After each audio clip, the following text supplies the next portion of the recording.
الزمالك على موعد مع مباراتين في غاية الصعوبة أمام فريق الوداد المغربي في السيمي فاينال دوري أبطال أفريقيا في طريقه تحقيق النجمة السادسة في دوري أبطال أفريقيا والصعود لأول مرة في تاريخه لكأس العالم للأندية. صعوبة المباراة جاية من وجود 17 لاعب بس في قائمة الزمالك بسبب الإصابات والانتقالات، لكن يقدر الزمالك بعزيمة وإصرار لعيبته وجهازه الفني يتخطى كل الصعاب دي ويصعد لنهائي البطولة. علشان كده هنحلل أداء فريق الوداد سواء ازاي بيلعب جوه ملعبه أو بره ملعبه، ونقاط القوة والضعف فيه اللي لازم الزمالك يستغلها ويركز عليها، وايه الأسلوب الأمثل اللي يقدر بيه الزمالك يصعد لنهائي البطولة. الوداد بيلعب بخطة ثابتة سواء جوه ملعبه أو بره ملعبه، وهي 4-2-3-1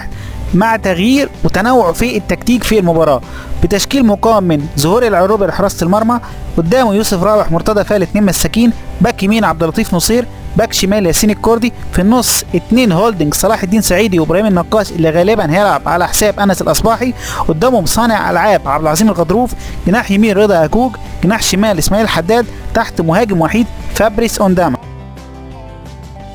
اولا بما ان مباراه الذهاب في القاهره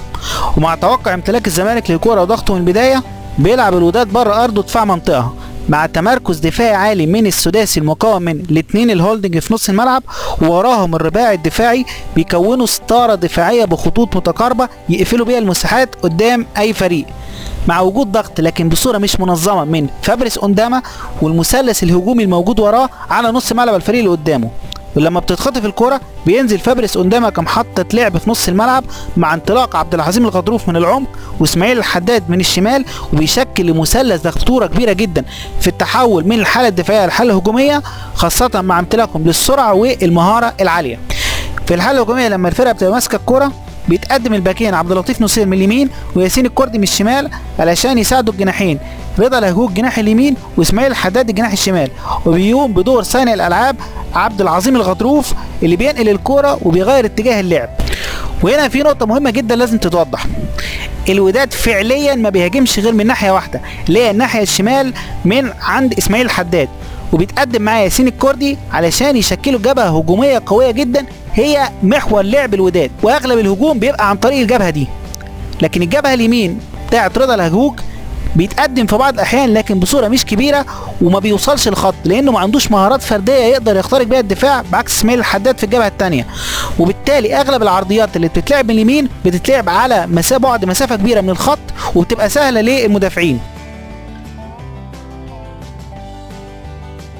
لما بيتلعب الاوفر من اليمين بيضم عبد العظيم الغضروف في العمق جنب فابريس اونداما كمهاجم تاني، وبيضم عليه اسماعيل الحداد من الشمال علشان يعملوا كثافه عاديه جوه منطقه الجزاء. والعكس لو الاوفر اتلعب من ناحيه الشمال بيضم رضا لهجوج مع اونداما والخضروف علشان يعملوا زياده عاديه برضو جوه منطقه الجزاء، وبالتالي الكرات العرضيه بتشكل خطوره كبيره جدا لفرقه الوداد. بالاضافه لده بيتقدم خط الوسط المكون من النقاش وصلاح الدين سعيدي على حدود منطقه الجزاء علشان سرعه رد الكره وفي نفس الوقت التسديدات البعيده ويوقفوا اي هجمه مرتده ممكن تتعمل. لما الفرقه بتبقى متاخره او عايزه تكسب بينزل تشاكل المدير الفني للوداد شيكاتارا جنب اونداما علشان يبقى مهاجم تاني، وبيميل اونداما كجناح يمين في بعض الاحيان علشان يزود الكثافه الهجوميه ويعمل تنوع للعب من اليمين ومن الشمال ومن العمق. وبالتالي الوداد مصادر خطورته الرئيسيه من الناحيه الشمال عن طريق اسماعيل الحداد، ومن العمق عن طريق فابريس اونداما وتحتيه عبد العظيم الغضروف، او فابريس اونداما ومعاه شيكاتارا وتحتيه عبد العظيم الغضروف. الى جانب ده زي ما قلنا الفرقه مميزه جدا في التسديد من بره منطقه الجزاء، علشان كده لازم الزمالك يقفل عمق وسط ملعبه قدام عبد العظيم الغضروف ويقفل الجبهه اليمين قدام اسماعيل الحداد، ويبقى فيه مراقبه لصيقه جدا على فابريس اونداما جوه منطقه الجزاء. نقط الضعف الموجوده في الوداد، اولا خط وسط الوداد بيلعب متقدم بشكل مبالغ فيه وبيسيب مساحه كبيره ما بينه وبين خط الدفاع المكون من مرتضى فال ويوسف رابح. ولما الفرقه بتبقى ماسكه الكوره زي ما قلنا بيتقدم الباكين عبد اللطيف نصير من اليمين وياسين الكردي من الشمال علشان يعملوا الزياده الهجوميه، فبيبقى مفيش في مساحه 30 متر في نص ملعب الوداد غير الاثنين المساكين، ودي نقطه ضعف ومهمه جدا في صالح وسط ملعب الزمالك، وظهرت النقطه دي بشكل كبير اكتر مره في مباراه الاهلي في القاهره، ومباراه العوده برضو اتكررت في المغرب، لكن نظرا ان الاهلي كان بيلعب بعمرو جمال ومؤمن زكريا ووليد سليمان في الجانب الهجومي، وعدم امتلاك عمرو ومؤمن لاي مهارات فرديه في موقف واحد لواحد او حتى سرعات كبيره تقدر تعمل لهم فارق عند دفاع الوداد. فكانت خطوره الاهلي كلها متركزه على وليد سليمان لوحده، لانه كان المهاري الوحيد اللي موجود في الفرقه، وبالتالي مصطفى فتحي وايمن حفني عليهم دور كبير جدا لاستغلال النقطه دي.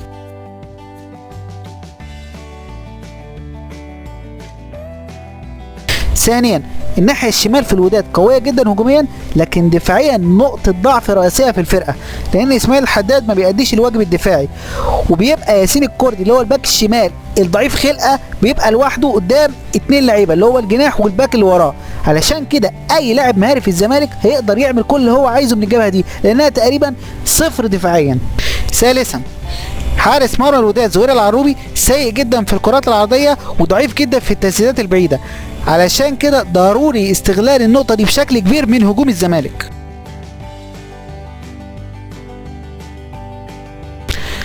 الزمالك يلعب ازاي قدام الوداد؟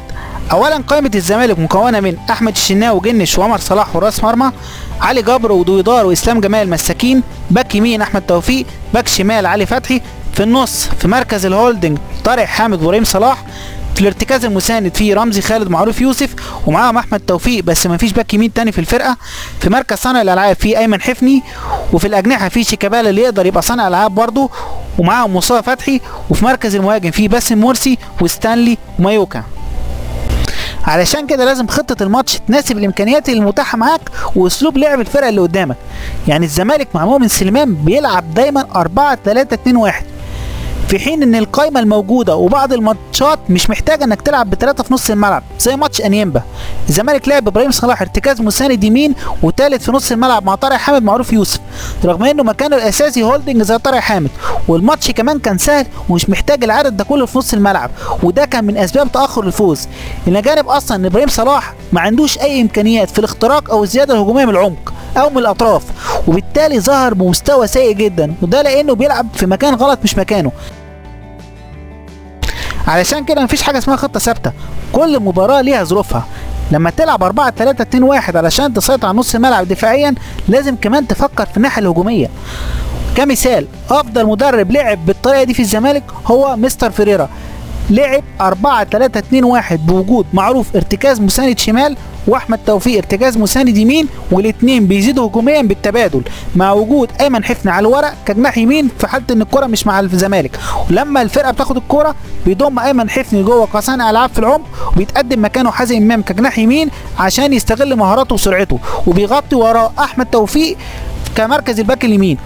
ولو اتقدم احمد توفيق بيتاخر حازم امام علشان يغطيه. فده اسلوب لعب مميز جدا لعب به فريرا وراعى فيه الجانب الهجومي والجانب الدفاعي طبقا لامكانيات اللعيبه اللي موجوده، رغم انه برضه كان بيعيبه انه احيان كتيره ما بيطورش الخطه.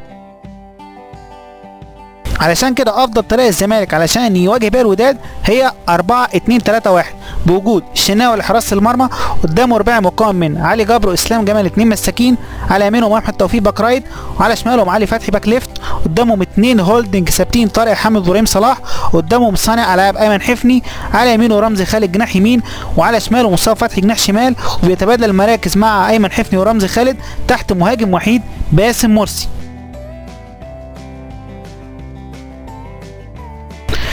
الطريقه دي فيها اكتر ميزه، اولا قفل العمق الدفاعي تماما للزمالك وتضييق المساحات قدام فابريس قدام عبد العظيم الخضروف، بوجود رباعي مكون من علي جبر واسلام جمال، وقدامهم 2 هولدنج ثابتين طارق حامد وابراهيم صلاح، فبيقفلوا تماما عمق الملعب للزمالك.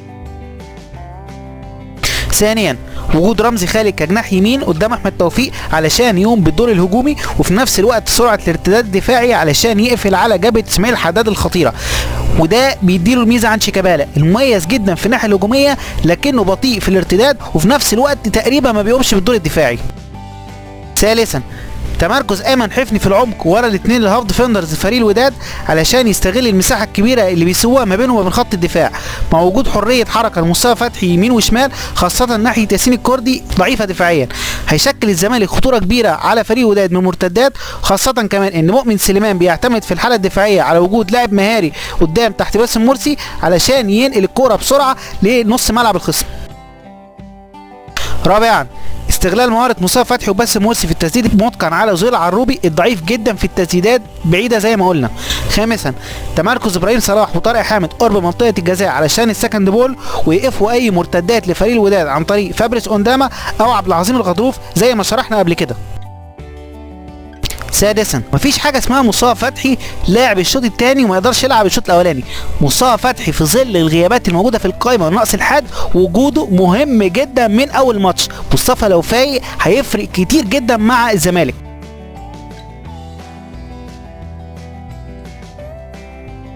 اخيرا الزمالك عنده فرصه ذهبيه ان يوصل النهائي رغم كل الصعوبات الموجوده، لكن بالامكانيات الموجوده في الفرقه وبالدعم الجماهيري هيقدر الزمالك يوصل نهائي افريقيا ويحقق البطوله السادسه الغايبه عن 100 عقبه من 14 سنه. كل التوفيق للزمالك في ماتشين الوداد وفي باقي مشوار البطوله ان شاء الله.